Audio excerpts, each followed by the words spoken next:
இன்னைக்கு வந்து அந்த ஒய்ஃபோட சப்போர்ட்டோட வரவர் பார்த்தீங்கன்னா உங்களோட பழகும் போது அந்த மனைவி ஸ்ருதி அவர்கள் எங்கே போனாங்கன்னு நமக்கு தெரியல. நீ அங்கேயும் வந்து உண்மையா இல்லை, நீ வந்து இன்னொரு பொண்ணை பண்ணிக்கிற, எங்கேயும் நீ உண்மையா இல்லை. ஒரு விஷயம் வேண்டான்னு சொல்லிட்டு போறீங்க, அந்த விஷயத்துல தான் உங்களுக்கு இன்னைக்கு ரிசல்ட் கிடைச்சிருக்கு. அந்த விஷயம் தான் இன்னைக்கு உங்களுக்கு கை கோர்த்துட்டு படியேற்றி கூட்டிட்டு போகுது. இன்னொரு விஷயத்தை தேடி போனீங்க, அந்த விஷயம் வந்து பார்த்தீங்கன்னா பிரச்சனையாக்கி உன்னை ரோட்ல கொண்டு வந்து விட்டுருச்சு. அவங்க பாதிப்பட்டு நிற்கிறாங்களே, ஒரு பெண் நிற்கிறாங்களே மேம். நிற்கிறாங்க தான். நீங்கள் இன்னைக்கு நிற்கிறதுக்கு முன்னாடி அன்னைக்கு நீங்கள் யோசிச்சுருந்துருக்கணும்ல. என்ன யோசிச்சுருந்துருக்கணும் இல்லையா? அவர் வந்து லீகலாக வெளியிலே வரல, இன்னொருத்தருடைய கணவனை நீ எப்படி கல்யாணம் பண்ணலாம்? பொறுமை இல்லைன்றதால தான் அப்பவும் உடனே அவருக்கு லீகலாக டிவோர்ஸ் ஆகாமையே அவங்க வந்து கல்யாணம் பண்ணிக்கிட்டாங்க. இப்போவும் அவங்களுக்கு பிரச்சனைகள் வந்து குழந்தை பிறக்கும் வரை நீங்கள் சொல்கிற மாதிரி அதுக்கும் வெயிட் பண்ணாமல் பொறுமை இல்லாதனால தான் இப்போவும்.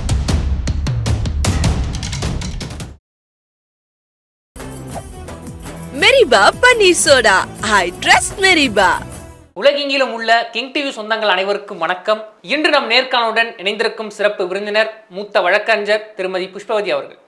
வணக்கங்க மேம். வணக்கம் மேம். சிந்துபாத் தீவு கதை மாதிரி வாரத்துக்கு ஒரு வாட்டி ஜாய்கிருஷ்ண அவர்கள் வந்து ஒரு பேட்டி கொடுத்துக்கிட்டே இருக்காங்க. இப்போ கூட சமீபத்தில் ஒரு பேட்டி கொடுத்தாங்க. இப்போ அந்த கேஸ் வந்து ஹியரிங் வந்திருக்குங்க மேம். ஃபர்ஸ்ட் ஆஃப் ஆல் இந்த கேஸை நீங்கள் எப்படி பார்க்குறீங்க மேம்? மாந்தமணி ரங்கராஜன் ஜாய்கிருஷ்ணா கேஸை இல்லை, உங்களுக்குலாம் ஒரு என்டர்டெய்னிங்காக இருக்குது. ஏன்னா இதை பற்றி தான் டெய்லி எல்லாமே ட்ரெண்டிங் போயிட்டே இருக்குது. எதை பார்த்தாலும் ட்ரோலிங் இதில் தான் இருக்காங்கன்னு வச்சுக்கோங்களேன். பிரச்சனை ரெண்டு பேர்கிட்டையுமே இருக்குது. ஓகேவா? நான் இது முன்னாடியே பேசின மாதிரி இவங்களுக்குமே இவங்க ஆல்ரெடி கல்யாணம் ஆகிட்டு குழந்தை இருக்குது, விவாகரத்து பெற்றவர்கள் தான் இவங்க. ஸோ விவாகரத்து பெற்றவங்களுக்கு பார்த்தீங்கன்னா அந்த லீகல் டேர்ம்ஸ் எல்லாம் என்னன்றது அவங்களுக்குமே தெரியும். ஸோ அவங்களுமே வந்து இவருக்கு முழுசாக 100% ஆர்டர் காப்பி வந்ததுக்கப்புறம், டிவோர்ஸ் ஆகி ஆர்டர் காப்பி வந்ததுக்கப்புறம் இவங்க ரெண்டு பேருமே கல்யாணம் பண்ணியிருந்துருக்கலாம். அது வரைக்கும் இவங்களுக்கு பொறுமை கிடையாது. அவருக்கு அங்கே லீகலாக வந்து பார்த்திங்கன்னா டிவோர்ஸ் அப்ளை பண்ணிட்டாரு, லீகல் செப்பரேஷனில் தான் இருக்கார். அதுக்கு வரைக்கும் அவருக்கு பொறுமை கிடையாது இந்த அம்மாவை கல்யாணம் பண்ணுறதுக்கு. ஸோ இவங்க ரெண்டு பேருமே பார்த்தீங்கன்னா ஒரே வேலையை ரெண்டு பேருமே ரெண்டு தவறாக செஞ்சுருக்காங்க. அதை ரெண்டு பேருமே செஞ்சது தவறு தான்.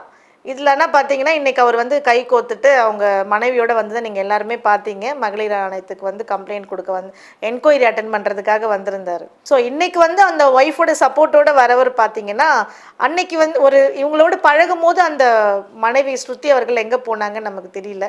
ஸோ அப்போ அவங்களுக்கு அவ்வளோ பிரச்சனைகள் இருக்கும் போது அவருக்கு ஒரு துணை தேவைப்பட்டுச்சு. அவங்க ரெண்டு பேருக்கு நடுவில் பார்த்தீங்கன்னா அன்றைக்கி ஏதோ மனக்கசப்பு இருந்திருக்கலாம். அந்த மனக்கசப்புக்கு இவங்க ஒரு மருந்தாக தேவைப்பட்டாங்க. அப்போ ஆண்கள் என்ன சொல்ல வரீங்கன்னா, எங்களுக்கு எப்போல்லாம் வீட்டில் பிரச்சனையோ நாங்கள் ஒரு துணையை தேடிக்குவோம். அந்த துணையை வந்து பார்த்திங்கன்னா ஒரு பேசும்போதே பார்த்திங்கன்னா அவங்களையும் நம்ம சாட்டிஸ்ஃபைட் பண்ணணும். ஏன்னா நீங்கள் ஒரு ஃப்ரெண்ட்ஷிப்பாகவோ இல்லை ஒரு லவ் பண்ணி ஒரு அஃபேர் நீங்கள் பேசும்போது நீங்கள் கேர்ள்ஸோட மென்டாலிட்டி லேடிஸ் பார்த்தீங்கன்னா நீ பேசுகிறத வந்து உடனே அவங்க அக்செப்ட் பண்ணிக்க மாட்டாங்க. நீங்கள் இன்றைக்கி பேசுகிறீங்க, நாளைக்கு என்னை விட்டு போயிடுவீங்க, நீங்கள் என்னையும் கல்யாணம் பண்ணிக்கோங்க, நீ கல்யாணம் பண்ணிக்கிட்டீங்கன்னா நீங்கள் என் கூடவே இருப்பீங்க அப்படின்ற ஒரு சைக்காலஜிக்கெலாம் அவங்க யோசிப்பாங்க. அந்த மனநிலை யோசிக்கும் போது ஓகே இவங்க கல்யாணம் பண்ணிக்கிட்டா இவங்க வந்து நம்மளை எந்த கேள்வியும் கேட்க மாட்டா, இவ்வளோ நம்மளோட நம்பிக்கையாக இருந்துருவா அப்படின்னு அந்த ஆண்கள் வந்து என்ன யோசிக்கிறாங்கன்னா, ஸோ ஓகே கல்யாணம் அந்த திருமணம் என்ற அந்த ஒரு ஃபார்மாலிட்டிஸ் அந்த பண்ணிட்டா நம்ம இவன் நம்மளோட இருப்பா. ஸோ நீ அங்கேயும் வந்து உண்மையா இல்லை, நீ வந்து இன்னொரு பொண்ணை பண்ணிக்கிற, எங்கேயும் நீ உண்மையா இல்லை. ஒரு கணவன் மனைவிக்குள்ள ஒரு சின்ன ஒரு மனக்கசப்பு நடந்து உங்களால் அதை ஒரு பேலன்ஸ் பண்ணி இன்னொரு பொண்ணு சாட்டிஸ்ஃபைட் பண்ணி அவளை கன்வின்ஸ் பண்ணி நீ சாட்டிஸ்ஃபைட் பண்ணணும்னு நினைக்கிறீங்களே தவிர, இந்த பொண்ணை இன்னைக்கு கல்யாணம் பண்ணி கொண்டு ஒரு 10 ஆண்டுகளோ 5 ஆண்டுகளோ நடந்து கொண்டிருக்கின்ற இந்த மனைவியை உங்களால் வந்து கன்வின்ஸ் பண்ணி இந்த பொண்ணை காம்ப்ரமைஸ் பண்ணி உங்களால் வாழ முடியல. ஸோ இங்கே பிரச்சனையா இன்னொரு பொண்ணை கன்வின்ஸ் பண்ண போயிடுறீங்க. என்னோட கேள்வி என்னென்னா, ஏன் நீங்கள் அந்த பொண்ணையே வந்து கன்வின்ஸ் பண்ணி வாழ்ந்தால் உங்களுடைய வாழ்க்கை, உங்களுடைய குழந்தைகள், அதே அந்த வாழ்க்கை உங்களுக்கு தொடரும் இல்லையா? ஆனால் மேம் இங்கே ஒரு பிரச்சனை இருக்குது, நான் அதெல்லாம் இங்கே போனேன் அப்படின்னு ஒரு பார்வையில் பார்க்க முடியாது. ஏன்னா ஜாய்கிருஷ்ணா அவர்களே சொல்லியிருக்காங்க பல பெண்களை ஏமாத்திருக்காரு அப்படின்னு. அப்போ இதே ஒரு வேலை தானே பார்த்துருக்காரு அவருக்கு. அதுலேயுமே ஒரு பிரச்சனை தாங்க. என்னென்னா ஒரு விஷயம் இவங்க எதிர்பார்க்கறது, அவங்க வந்து அவங்களுடைய மனைவி வந்து ஏதோ ஒரு விஷயத்தில் அவங்க செய்ய மறுத்திருக்கலாம், ஏதோ ஒரு விஷயம் இவருக்கு பிடிக்காம இருந்திருக்கலாம். ஓகேவா? அது நமக்கு தெரியாது. ஜென்ரலாகவே பார்த்தீங்கன்னா எல்லாரையுமே வந்து நம்ம சாட்டிஸ்ஃபைட் பண்ண முடியாது. ஒரு சில விஷயங்கள் இருக்க தான் செய்யும். சில பேர் பார்த்தீங்கன்னா பெண்கள் வந்து லேட்டாக எழுந்திரிச்சுக்குவாங்க, குக் பண்ண மாட்டாங்க.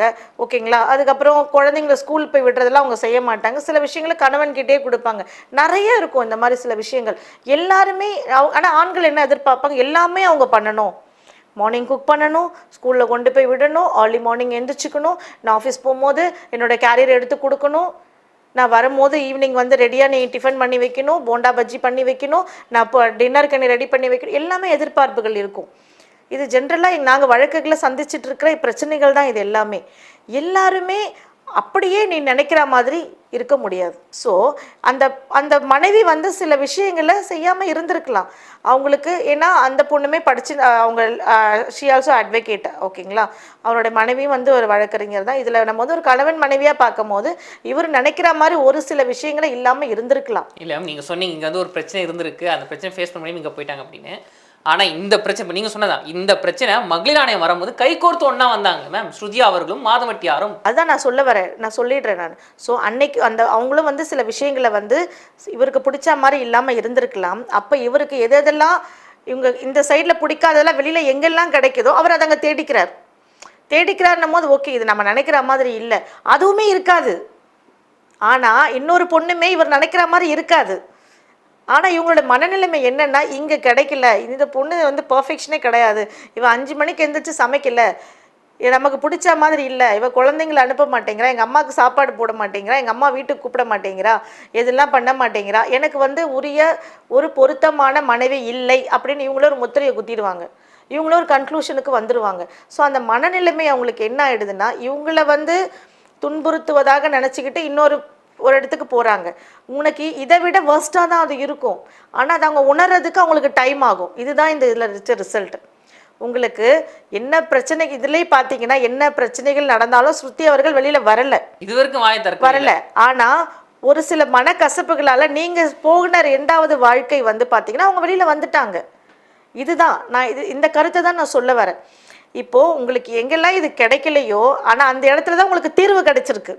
ஒரு விஷயம் வேண்டான்னு சொல்லிட்டு போகிறீங்க, அந்த விஷயத்தில் தான் உங்களுக்கு இன்றைக்கி ரிசல்ட் கிடச்சிருக்கு. அந்த விஷயம் தான் இன்றைக்கி உங்களுக்கு கை கோர்த்துட்டு படியேற்றி கூட்டிகிட்டு போகுது.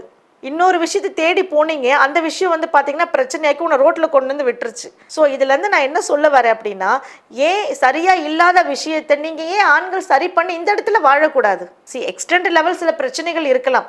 சில பெண்கள் பார்த்தீங்கன்னா சில மனைவிகள் கடைசி வரைக்கும் பெற்றோரை அனுமதிக்கவே மாட்டேன், சில விஷயம் நான் வந்து உனக்கு சமையல் பண்ணியே போட மாட்டேன், நான் இப்படி தான் இருப்பேன்ற ரொம்ப எக்ஸ்டெண்ட் கேசஸ்லாம் இருக்காங்க, நான் இல்லைன்னு சொல்லலை. ஆனால் ஒரு சிலர் வந்து சொன்னால் புரிஞ்சுக்கிட்டு வாழ்கிற எவ்வளவோ லேடிஸ் இருக்காங்க. மனைவிகள் வந்து எல்லாருமே கொடுமைக்காரங்கள்லாம் கிடையாது, ஓகேவா. நான் செய்யவே மாட்டேன்னு அடம் பிடிக்கிறவங்களாம் கிடையவே கிடையாது. இன்றைக்கி பார்த்து நீங்கள் சொல்லுங்கள், இன்றைக்கி வந்து இன்றைக்கி நீ கட்டியிருந்த ஒரு எல்லோ கலர் சாரீ ரொம்ப நல்லா இருந்துச்சுன்னு ஒரு வார்த்தை சொல்லிட்டு போங்களேன். அடுத்த நாள் உங்கள் டிஃபன் பாக்ஸில் ஒரு 2 பொரியல் எக்ஸ்ட்ரா தான் வரும். சொல்லி பாருங்கள். எல்லாமே முயற்சி பண்ணால் முடியாது எதுவுமே கிடையாது. உங்கள் லைஃப்பை நீங்கள் இன்றைக்கி வந்து அந்த வாழ்க்கை தானே உங்களை கையை பிடிச்சி மேலே தூக்கிட்டு போச்சு, உங்களை தனியாக விட்டுடலையே. ஸோ அந்த மாதிரி சொல்லி இன்னொரு பொண்ணு தேடி போகலாம் மேம். இதே ஒரு வழக்கம் வச்சிருந்திருக்கு, அதை இவங்க சொல்றாங்க. 7 பெண்கள் பிரச்சனை இல்லைன்னு உங்களுக்கு எப்படிங்க தெரியும்? பிரச்சனை இல்லைன்னு உங்களுக்கு தெரியும், அவங்களுக்கு என்னங்க தெரியும்? அவருக்கு வந்து ஆதாரம் இருக்கு, அவங்களுக்கு எப்படி தெரியும்? அதெல்லாம் உங்களுக்கு தெரியாது, எனக்கும் தெரியாது. ஒருத்தர் வந்து அவங்களுக்கு இருக்கும், அந்த மனநிலைமை இருக்கும். உங்களுக்கு அவங்க எதிர்பார்த்த ஒரு சில விஷயங்கள அவங்களுக்கு கிடைக்கலன்னா சில பேர் போகிறதுக்கான அந்த மாதிரி தான் யோசிப்பாங்க. இதை விட அது பெட்டராக இருக்கும்னு அவங்க யோசிக்கிறாங்க, ஓகேவா. இன்றைக்கி வந்து அந்த பிரச்சனைகளை நீங்கள் இங்கேருந்தே சால்வ் பண்ணியிருந்தீங்கன்னா உங்களுக்கு எந்த பிரச்சனையாக இருக்கட்டும், இல்லை சின்ன சின்ன விஷயங்களாக இருக்கட்டும், ஒரு சின்ன ஒரு மனக்கசப்புகளாக கூட இருக்கட்டும், அதை திருத்தி நீங்கள் அதை பேசி அதை கன்வின்ஸ் பண்ணி வாழ்ந்துருந்தீங்கன்னா உங்களுடைய அதே வாழ்க்கை ரொம்ப இன்னும் ஸ்வீட் ஹோமாக ஆயிருந்திருக்கும். ஓகேங்க மேம், நீங்கள் சொல்கிறவே பார்த்தா ஓகே, மாதம் பண்ணியிருந்துருக்கணும், பண்ணியிருந்தா அது சரியாக இருந்திருக்கும். பண்ணி நாட் ஓன்லி மாதம்பட்டி ரங்கராஜ், நான் எல்லா ஆண்களுக்குமே சொல்கிறேன். நான் என்ன சொல்ல விரும்புகிறேன்னா, பெண்கள் வந்து எக்ஸ்டெண்ட் லெவல் இருக்காங்க, பிரச்சனைகள் வந்து நான் வந்து என்னை மாற்றிக்கவே மாட்டேன்னு சொல்கிற பெண்கள் எவ்வளவோ இருக்காங்க. நாங்கள் என் வழக்குகளையும் நாங்கள் பார்த்துட்டு தான் வரோம், சரிங்களா. ஆனால் சொன்னால் புரிஞ்சுக்கிட்டு போகிற எவ்வளவோ மனைவிகள் இருக்காங்க. அவங்கள நீங்கள் புரிஞ்சு அவங்கள பற்றி நீங்கள் தெரிஞ்சு அவங்கள கன்வின்ஸ் பண்ணி வாழ்க்கையை ஸ்மூத்தாக வாழ்கிறதுக்கு நீங்கள் பார்க்கணும். ஓகே மேம், ஆனால் இந்த ஒரு கேஸில் பாதிக்கப்படுது ஜாய் கிறிசில்டா மேம். கிட்டத்தட்ட நிற மாசு கர்ப்பிணி மேம் பேட்டி கொடுக்குறாங்க, எனக்கு நியாயம் வேணும் அப்படின்னு. நீங்கள் சொன்னபடியே மாதம்பி ரங்கராஜன் அதெல்லாம் விஷயம் பண்ணியிருந்துருக்கணும், சரி. ஆனால் அவங்க பாதிப்பட்டு நிற்கிறாங்களே, ஒரு பெண் நிற்கிறாங்களே மேம். நிற்கிறாங்க தான். நீங்கள் இன்னைக்கு நிற்கிறதுக்கு முன்னாடி அன்னைக்கு நீங்கள் யோசிச்சுருந்துருக்கணும்ல. என்ன யோசிச்சுருந்துருக்கணும் இல்லையா? அவர் வந்து லீகலாக வெளியிலே வரல, இன்னொருத்தருடைய கணவனை நீ எப்படி கல்யாணம் பண்ணலாம்? ஆனா இவங்க லீகலா வந்துட்டாங்களா மேம்? அவங்க என்ன நான் லீகலாக வந்துட்டேன். இன்னொரு இப்போ 2 பேருமே சேர்ந்தா தானேங்க அது செல்லுபடி ஆகும். அவர் வந்து இன்னும் லீகலாக வெளியிலே வரலையே. அது அவங்க கொஞ்சம் பொறுமையாக இருந்திருக்கலாம் இல்லையா? இன்னைக்கு வந்து அவங்க ஒவ்வொருத்தருக்கிட்டையும் நியாயம் கேட்கறதுக்கு அன்னைக்கு அவங்க சஜஷன் கேட்டிருக்கலாமே எல்லாரையுமே. அன்னைக்கு அவங்க நிறைய எல்லாரையும் டிஸ்கஸ் பண்ணியிருக்கலாமே. இன்னைக்கு நீங்கள் ஒவ்வொரு லாயர்கிட்ட டிஸ்கஸ் பண்ணுறது அன்னைக்கு நீங்கள் லாயர்கிட்ட டிஸ்கஸ் பண்ணியிருந்திருக்கலாமே. இல்லை மேம், இப்போ ஏற்கனவே உங்களுக்கு கல்யாணம் ஆயிருக்கு, ஜாய் கிருஷ்ணா அவங்களுக்கு ஒரு குழந்தையே இருக்கு. அப்போ அந்த வாழ்க்கை ஏதோ ஒரு பிரச்சனைன்னு சொல்லி தான் வெளியே வந்திருக்காங்க டைவர்ஸ் ஆகி. நீங்கள் சொன்ன கரெக்ட் தான், இவர் வந்து டைவர்ஸ் ஆயிருந்திருக்கணும் சட்டப்படி, ஆனால் ஆகலை. ஆனால் இவங்களுக்கு ஏதோ ஒரு பிரச்சனை இருந்தனால தான் அந்த முதல் வாழ்க்கைந்து வெளிவந்து இவர் கூட சேர்ந்துருக்காங்க. இவர் தான் எங்கே வேணால் கூட கூட்டிகிட்டு போகிறது என்ற பொண்டாட்டின்னு சொல்கிற வீடியோலாம் நீங்கள் பார்த்து வந்துருப்பீங்க. அப்போது இங்கே ஒரு அன்பின் வெளிப்பாடா ஒரு நம்பிக்கையில் தானே மேம் தண்ணியாக கொடுத்துருக்கலாம். ஜாய் கிறிஸ்டல்டாவுக்குமே நான் என்ன சொல்கிறேன் அப்படின்னா, நீங்கள் ஒரு பிரச்சனையில் தான் வெளியில் வரீங்க. நீங்கள் ஒரு பெரிய பிரச்சனையிலேருந்து வெளியில் வரீங்கன்னா உங்களுக்கான ஒரு உங்களுக்காக ஒரு சப்போர்ட் பண்ணுற ஒரு தோள்களை தான் நீங்கள் தேடணும். அது இதுதான் வந்துட்டு போதுன்னு அது எப்படிங்க? அது இன்னொருத்தருடைய பொருள் இல்லை. அந்த சப்போர்ட் வந்து உங்களுக்காக மட்டுமே இருக்கணும். உங்களுக்காக 100% அந்த பர்சன் இருக்கணும். அவர் லீகலாக டிவோர்ஸ் ஆகிருக்கணும். இல்லை அது உங்களுடைய பர்சனல். நீங்கள் ஒரு கல்யாணம் ஆகாதவரையோ இல்லை கல்யாணம் ஆகி உங்களுக்கு சட்டப்படி விவாகரத்தானவரை தான் நீங்கள் தேர்ந்தெடுக்கணும். உங்களுக்கு அந்த பிரச்சனையே முடியலையே, உங்களுக்கு அங்கே லீகலாக ஒரு வெளியிலே வராதப்ப நான் இன்னொரு பொருளை எடுத்து வச்சுக்கிட்டு இது எந்துதானா அது எப்படிங்க அது வந்து நம்ம சாத்தியமாக நினைக்க முடியும்? இன்றைக்கி அவங்க ஒரு பிஸ்னஸ் ஆண்டர்ப்ரினர். அவங்க இந்த அளவு ஏர்ன் பண்ணுறாங்க. அவங்களுக்கு சோஷியல் மீடியாவில் எல்லாருக்கும் அவங்க ரெஃபரன்ஸ் இருக்குது.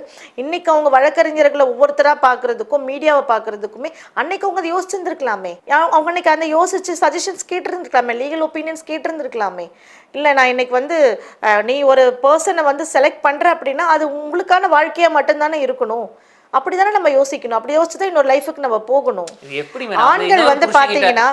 ஆண்கள் பார்த்தீங்கன்னா நீங்கள் ஒரு பிரச்சனையில் இருக்கும் போது ஆறுதலாக பேச தான் செய்வாங்க.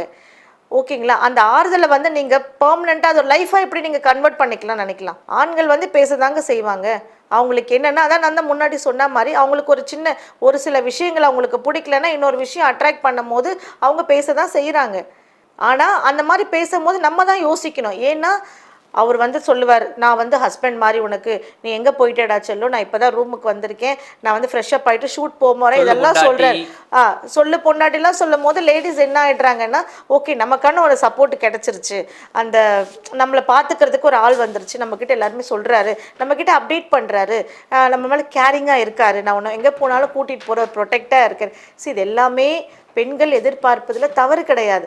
ஆனால் அதை யாருக்கிட்ட எதிர்பார்க்குறோன்றதான் கேள்வி. அவர் வந்து ஸ்ருதி கிட்ட இருந்து இன்னும் வெளியில் வராத ஒரு ஸ்ருதியுடைய கணவர், அவர்கிட்ட இருந்து நீங்கள் எப்படி எதிர்பார்க்க முடியும்? நான் தெரிஞ்சுதான் கேட்குறேங்க மேம். இப்போ முதல் மனைவி இருக்கும்போது 2ஆவது திருமணம் செல்லாதானங்க மேம்? ஆனால் இதை முதல் மனைவி தெரிஞ்சு 2ஆம் திருமணம் பண்ணால் அது சட்டப்படி செல்லுங்களா நான் கேட்குறேன். சட்டப்படி எதுவுமே செல்லாது. யாரும் பண்ணிக்கலாமா? அது பார்த்தீங்கன்னா அவங்க பிரச்சனைகள் அவங்க வந்து பிரச்சனைகளை கொண்டு வராத வரை அவங்களுடைய அது விருப்பங்களா இருக்குமே தவிர. அவங்க சொல்றாங்க முதல் மனைவிக்கு தெரிஞ்சுதான் வந்து என்ன திருமணம் பண்ணாரு, ஆனா இப்போ வந்து இல்லைன்னு சொல்றாங்க.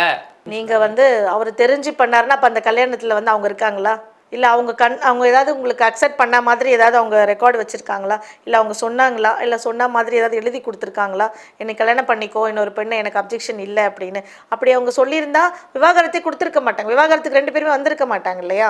அந்த டிவோர்ஸ் தான் அப்ளை பண்ணியிருக்காரு இவர், அது இன்னும் கம்ப்ளீட் ஆகலை. அவங்க அதே அப்ஜெக்ஷனும் பண்ணலை. மேபி அவங்க ரெஸ்டிடியூஷனும் போடலாம். சேர்ந்து வாழ்றேன்னா உங்கள் கேஸ் போடுறதுக்கு வாய்ப்புகள் இருக்குது. ஓகேங்களா? இல்லை எனக்கு அது விருப்பமும் இல்லை, நீங்கள் வந்து விவாகரத்து போடலாம். ஒரு ஆண் விவாகரத்தை போடுறாங்க, ஆனால் எனக்கு மனைவிக்கு பார்த்தீங்கன்னா எனக்கு விவாகரத்து கொடுக்க விருப்பம் இல்லை, ஸோ அவங்க வந்து நான் சேர்ந்து வாழ்கிறேன்னு கேஸ் போடலாம். இல்லை அவங்க கேஸ் வந்து நான் விவாகரத்து கொடுக்க எனக்கு மறுப்பு இருக்குன்னு அவங்க கேஸ் கண்டினியூவும் பண்ணிகிட்டு இருக்கலாம். இதில் முடியாத தருவாயில தான் நீங்கள் வந்திருக்கீங்க. உங்களுடைய பிரச்சனைக்கு அவர் மருந்தாக தேடுறாரு, நீங்கள் உங்களுடைய மன உளைச்சலில் நீங்கள் வந்து நீங்களும் அவர் வந்து ஒரு நல்ல ஒரு சப்போர்ட்டராக நீங்கள் அவரை கன்சிடர் பண்ணுறீங்க. பட் ஆனால் 2 பேருமே நீங்கள் ஒரு ப்ராப்பரான நீங்கள் செப்பரேஷனே ஆகாத ஒரு பர்சன்ஸ். அவங்களுக்கு லீகலாக ஆகிடுச்சு, நம்ம அவங்கள பற்றி பேச்சே கிடையாது. ஆனால் அவங்க தேர்ந்தெடுக்கக்கூடிய நபர் வந்து எந்த பிரச்சனைகளும் இல்லாத நபரானு யோசிச்சு தானே நீங்கள் ஒரு தோளை தேடணும். ஒரு பெண்களுக்கு ஆறுதல் கிடைக்கிறது எல்லாருமே எதிர்பார்க்கறது தான், தவறு கிடையாது. ஆனால் அது யார்கிட்ட கிடைக்குதுன்றது இருக்கு இல்லையா? நமக்குன்னு ஒரு உரியவராக இருக்கணும், நீங்கள் அதை சூஸ் பண்ணணும். அந்த குழந்தைக்கு வந்து அவர் மட்டுமே தான் அப்பாவாக இருக்கணும். நாளைக்கு நம்மளோட வாழ்க்கை வந்து இப்போ முதல் வாழ்க்கை தான் பிரச்சனையாயிடுச்சு, இந்த வாழ்க்கையாவது இனிமையாக அமையணும், அமைதியாக அமையணும், எந்த பிரச்சனை இல்லாமல் இருக்கணும் தானே நம்ம நினைக்கணும். ஓகே, இப்போ நீங்கள் சொன்னது எல்லாமே வந்து கவனிக்க வேண்டிய விஷயம் தாங்க மேம். இப்போ ஜாய் கிருஷ்ணன் ஏமாந்துட்டாங்க, இவங்க ஏமாந்துட்டாங்களா இல்லை ஏமாற்றப்பட்டிருக்காங்க அது அப்போ பார்ப்போம். இப்போ நிறமாத கர்ப்பிணியாக இருக்கிறாங்க, எப்படியோ குழந்தை பிறந்தது தான் டிஎன்ஏ டெஸ்ட் எடுத்து இவங்க பக்கம் நியாயம் உண்மையா பொய்யான்னு சொல்ல முடியும். ஆனால் இப்போ ப்ரெக்னெண்ட்டாக இருக்கும் போது எனக்கு நியாயம் கிடைக்கணும் அலையிறாங்களே, இது எப்படி மேம்? இப்போ மக்கள் அதான் சொல்கிறாங்க, குழந்தை பிறந்தபோது இதெல்லாம் பார்த்துக்கணும், எதுக்கு இப்போவே நீ வந்து அலையிற, ஒரு பப்ளிசிட்டிக்காக பண்ணுறாங்களா அப்படின்னு ஒரு கேள்வி வருதுங்க. அந்த பொறுமை அவங்களுக்கு முன்னாடியே இருந்திருந்தா இன்னும் அவங்களுக்கு இந்த கல்யாணமே அவங்க பண்ணிக்காமல் இருந்திருப்பாங்களே. ஸோ பொறுமை இல்லைன்றதால தான் அப்பவும் உடனே அவருக்கு லீகலாக டிவோர்ஸ் ஆகாமையே அவங்க வந்து கல்யாணம் பண்ணிக்கிட்டாங்க. இப்போவும் அவங்களுக்கு பிரச்சனைகள் வந்து குழந்தை பிறக்கும் வரை நீங்கள் சொல்கிற மாதிரி அதுக்கும் வெயிட் பண்ணாமல் பொறுமை இல்லாதனால தான் இப்போவும் எனக்கு நியாயம் வேணும்னு கேட்டுட்டு இருக்காங்க. ஸோ அவங்க இப்போதைக்கு என்னை கேட்டால் அவங்களுடைய டெலிவரி வந்து பீஸ்ஃபுல்லாக அமையணும், எந்த வித பிரச்சனையும் அந்த குழந்தைக்கு இல்லாமல் அவங்க அந்த குழந்தைய வந்து பார்த்திங்கன்னா பெற்றெடுக்கணும்னு தான் நம்ம எல்லாருமே எதிர்பார்க்குறோம். ஏன்னா நம்ம தான் கஷ்டப்படுறோம், எந்த தவறுமே செய்யாத அந்த சிசு என்ன பாவம் பண்ணுச்சு, அது ஒவ்வொரு தடவையும் வந்து இவங்க ஹர்ட் ஆகும் போதும் கஷ்டப்படும் போதும் அந்த குழந்தையும் சேர்த்து தான் அஃபெக்ட் ஆகும். ஸோ இப்போ இருக்க சூழ்நிலை அவங்க அமைதியாக எந்த பிரச்சனையாக இருந்தாலும் டெலிவரிக்கு அப்புறம் பார்த்துக்கலாம் அப்படின்னு யோசிச்சுட்டு அந்த குழந்தைய மட்டும் நல்லபடி வந்து அவங்க இந்த பூமிக்கு கொண்டு வரதுக்கான முயற்சிகளை அமைதியாக தங்களை வச்சுக்கிறது தான் அந்த அம்மாவுக்கு நல்லது. என்னோட லாஸ்ட் கொஸ்டின் மேம், இப்போ இவங்களோட வாழ்க்கை வந்து ரெண்டாவது மனைவின்னு இவங்க தான் சொல்லிக்கிறாங்க, சட்ட ரீதியாக ஒன்றும் சொல்லவே இல்லை. ஆனால் ஆக்சுவலி ஒரு லிவ் டுகெதர் வாழ்க்கை தான் இது அப்படின்னு மக்களே சொல்கிறாங்க. இப்போது ஃபஸ்ட்டு வந்து அவங்க வந்து கமிஷன் ஆஃபீஸில் புகார் கொடுத்தாங்க, ஆனால் அது வந்து ஏற்றுக்கல அவங்க யாருமே. இப்போ மகளிர் ஆணையத்தில் புகார் கொடுத்துருக்காங்க, இப்போ அதை ஏற்றுக்கிட்டு இப்போ எனக்கா நீதி வந்து கிடைக்க போகுது. இப்போ சமீபத்தில் ஒரு பேட்டி கூட கொடுத்தாங்க, வெள்ளிக்கிழமை ஹியரிங் வரப்போகுது, இந்த கேஸுக்கான முடிவு இல்லை எனக்கா எல்லா ஒரு விஷயத்தையும் நான் வெள்ளிக்கிழமை சொல்கிறேன்னு சொன்னாங்க. இப்போ ஹியரிங்காக வந்திருக்கு. இப்போ இதுக்கப்புறம் இந்த முடிவு எப்படி இருக்கும் மேம்? ஸோ 2 பார்ட்டியுமே உட்கார வச்சு பேசுவாங்க, என்னென்ன பிரச்சனைகள் நடந்தது எல்லாமே என்கொயரி பண்ணுவாங்க, இவங்களுக்குள்ளே எப்படி வந்து ரிலேஷன்ஷிப் ஸ்டார்ட் ஆச்சு, ஸோ இது திருமணம் நடந்தது உண்மைதானா, எல்லாமே 2 பேர் சைடு விசாரணை முடிஞ்ச அப்புறம் அடுத்த கட்டத்துக்கு என்ன போகுன்றது முடிவுகள் வரட்டும். நம்ம எதிர்பார்த்துட்ருக்கோம் என்ன நடக்கும் அப்படின்னு. நன்றி மேம், உங்களோட சேர்ந்து நாங்களும் வந்து எதிர்பார்த்துட்டு இருக்கோம் இந்த கேஸ் என்ன ஒரு முடிவு வரப்போகுது அப்படின்னு. நன்றி மேம், தொடர்ந்து பேசுவோம். வணக்கம். மெரிபா பன்னீர் சோடா, ஐ ட்ரஸ்ட் மெரிபா.